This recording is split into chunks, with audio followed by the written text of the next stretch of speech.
Namaskar, Jai Shri Krishna.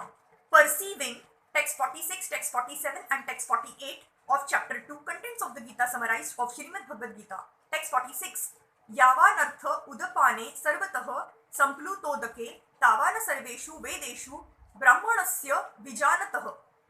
All purposes served by a small well can at once be served by a great reservoir of water. Similarly, all the purposes of the Vedas can be served to one who knows the purpose behind them.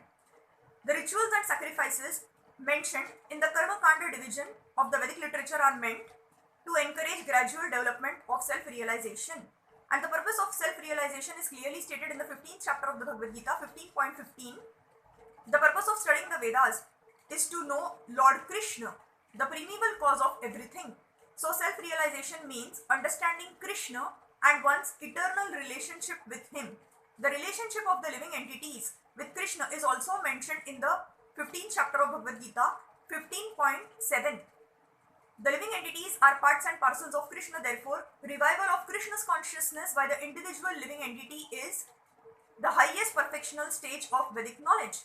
This is confirmed in the Srimad Bhagavatam 3.33.7 as follows.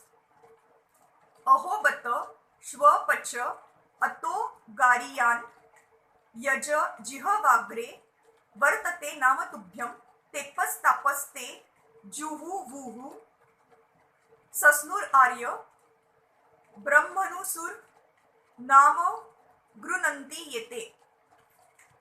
O my Lord,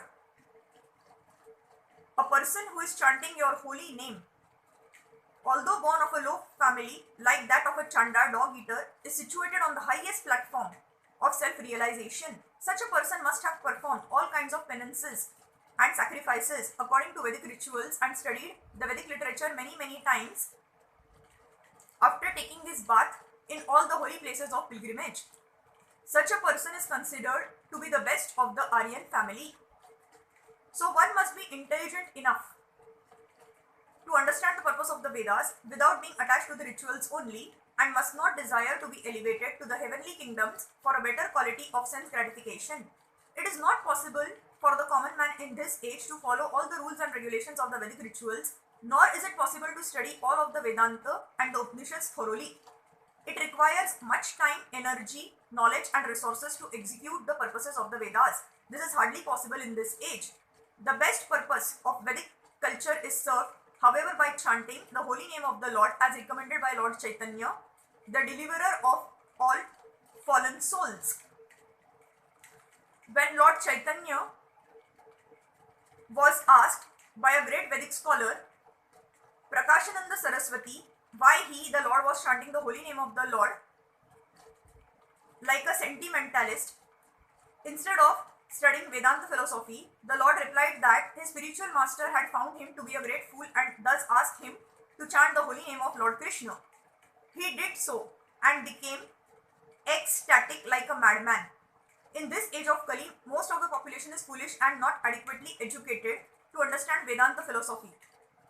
The best purpose of Vedanta philosophy is served by inoffensively chanting the holy name of the Lord.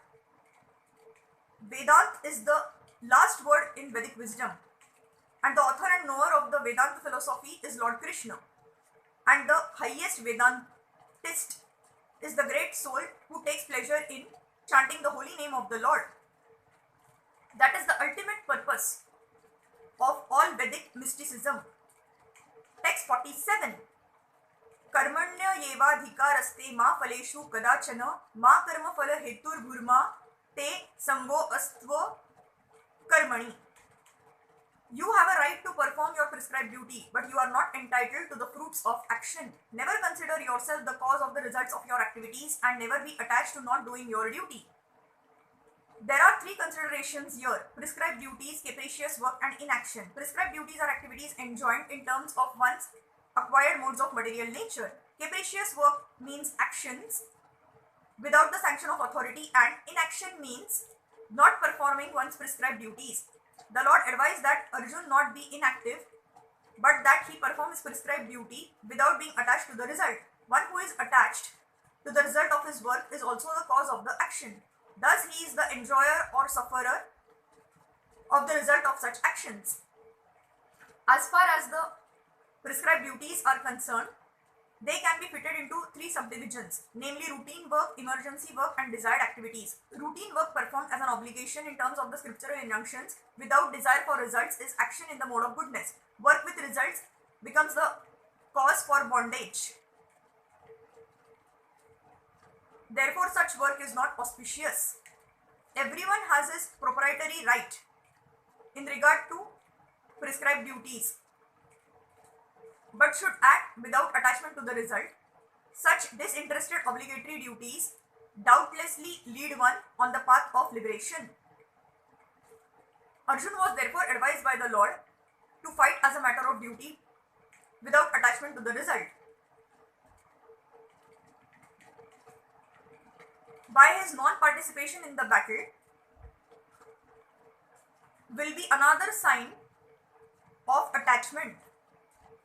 Such attachment never leads one to the path of salvation. Any attachment, positive or negative, is cause for bondage. Inaction is sinful. Therefore, fighting as a matter of duty was the only auspicious path of salvation for Arjun. Text 48. Yogasthaha kuru karmani sangam tyakva dhananjaya siddhaya siddhayoha samo bhutva samattvama yoga uchyate. Perform your duty equipoised, O Arjun, abandoning all attachment to success or failure. Such equanimity is called yoga.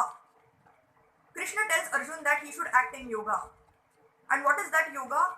Yoga means to concentrate the mind upon the Supreme by controlling the ever-disturbing senses. And who is the Supreme? The Supreme is the Lord. And because he himself is telling Arjun to fight, Arjun has nothing to do with the results of the fight. Gain or victory are Krishna's concern. Arjun is simply advised to act according to the dictation of Krishna. The following of Krishna's dictation is real yoga, and this is practiced in the process called Krishna's consciousness. By Krishna's consciousness only can one give up the sense of proprietorship. One has to become the servant of Krishna or the servant of Krishna. That is the right way to discharge duty in Krishna's consciousness, which alone can help one to act in yoga. Arjun is a Kshatriya, and as such he is participating in the Varnashrama Dharma institution. It is said in the Vishnu Puran that in the Varnashrama Dharma, the whole aim is to satisfy Vishnu. No one should satisfy himself as is the rule in the material world, but one should satisfy Krishna. So unless one satisfies Krishna, one cannot correctly observe the principles of Varnashrama Dharma. Indirectly, Arjun was advised to act as Krishna told him. Thank you.